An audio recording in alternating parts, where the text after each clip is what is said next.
Buenos días, macizos con vecinos. Aquí mire, les comento que ahorita todo el parque está militarizado. Todo ese convoy que venía anoche, que se estaba manifestando por la noche, todo eso se está acercando. Tenemos todo lo que está hasta la parque cívica, como el de acá también tenemos militarizado. Parte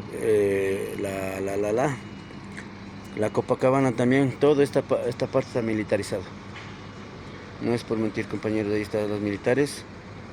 Todas las camionetas, como hablaban de 100 carros, ¿no? Entonces todo eso están acá. Entonces, bueno,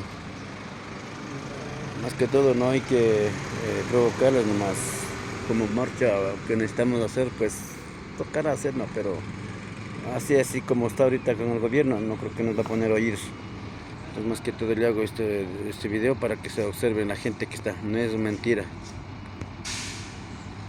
Ahorita están preparándose todos los que se han abastecido ayer, ahora se están cargando más ya, miren.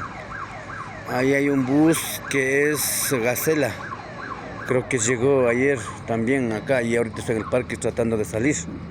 Seguramente está con pasajeros, no tenemos identificaciones, más que todo ya. Les voy a hacer un poco de video, ojalá no nos privan. Miren todo este convoy, vea. No es mentira, vea. Todo esto están aquí. Entonces, vamos a hacer un video para que puedan ver la gente, más que todo, ¿no? Esos son los que nos oprimen a nosotros con tantas armas, con todo este carros que están aquí. Miren.